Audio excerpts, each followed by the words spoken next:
All right, summer season, you ready? I'm ready. Here we go. Rolling forward, doctor, sister, science facts. Welcome to this episode of the Rolin Forward podcast. I'm Dr. Alicia Rolin. I'm Dr. Stephanie Rolin. We are both physicians. I'm a pediatrician and Stephanie's a psychiatrist. We decided to do this podcast as a way of translating some complex health information, trying to make these big systems around healthcare make sense. Because this new administration has changed the game, has changed the rules, has changed the laws. Where is the rule book? I don't know. It's just gone. So we're here, front lines, practicing medicine in a system that's already complicated to begin with, and then it feels like the rules are changing around us. Every week, we've been breaking down recent change in the administration, and this summer, we're going to do something a little different. That's right. We decided to spend this summer focusing on recent Supreme Court decisions. Ugh, really? That's right. We are going to be talking about Supreme Court decisions that matter deeply to your child's health and the health care they receive. Rolling forward, doctor, sister, science facts. Even though the Supreme Court isn't a health agency, the decisions that the Supreme Court makes really shape the rules, rights, and the realities of healthcare across the country. This episode, we're just going to do a broad overview of how the Supreme Court affects child health. And then over the coming weeks, we will break down one of the recent rulings from the Supreme Court and talk in detail about how that is affecting healthcare in America. Because although the Supreme Court might feel like it's very far away, even if you're living here in DC and it's not so far away, the reality is that these court rulings, they have impacts on your doctor's office. They impact your school nurse office. They impact your emergency room care. They're really a part of daily life, even though you may not always see it. So let's start with the basics. Have you been studying? I have not been taking law classes, unlike someone else in this room.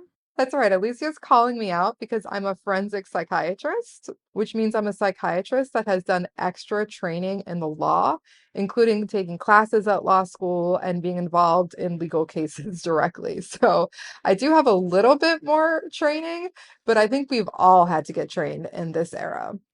Stephanie has taken law classes for fun and will study Supreme Court briefings because they're enjoyable. And she's not wrong, actually. The more that she talks about it, the more fascinating it is, as particularly how such a small decision can have such huge change. It's the butterfly effect of the government. So to start at the top with the basics, the United States Supreme Court, their job is to interpret the Constitution and federal law. But words aren't always clear. So when there's a disagreement between what rights people have or what the law means, it is going to be the Supreme Court that gets the final say. They don't write laws about healthcare, they don't pass laws about healthcare. They can decide to review challenges about healthcare. And in that process, they can make changes to things like Medicaid coverage, vaccine mandates, reproductive care when those are challenged. And all of those have reached the Supreme Court before. And then when the Supreme Court makes a decision about that, all of a sudden it changes. Who can access care? What kind of care can be provided? And what protections patients and providers have? The first case to start with is the Dobbs v. Jackson case. And if people can name any one Supreme Court case, it is probably the Dobbs v. Jackson decision. The very famous case, Roe v. Wade, provided access to abortion care or elective terminations throughout the United States.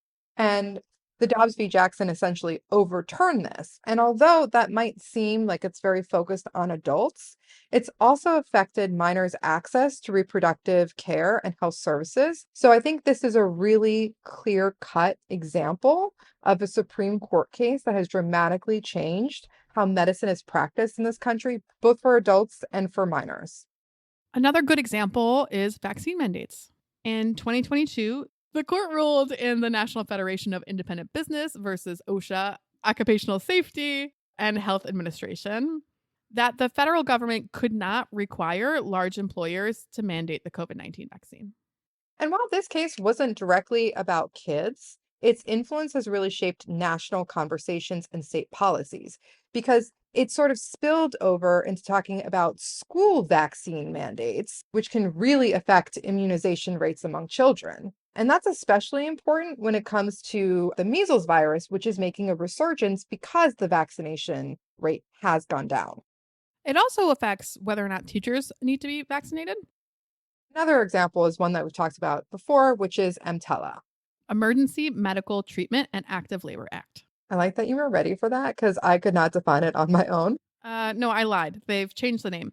The Emergency Medical Treatment and Labor Act. Wikipedia says one and CMS says the other. We're going to go with CMS. We're going to go with CMS. Even though Wikipedia might be more accurate than the federal government right now. Oh, too soon. We have a whole episode dedicated to EMTALA. Essentially, this is a law that says that hospitals must provide emergency care regardless of their ability to pay. And it's more complex than that, and we get into some of the details in our episode around EMTALA. Called EMTALA Under Threat. Spoiler, it is under threat. There is at least one case in front of the Supreme Court right now about EMTALA, and their decision on that is going to either facilitate or block access to emergency abortion care, which is going to impact so many people in this country.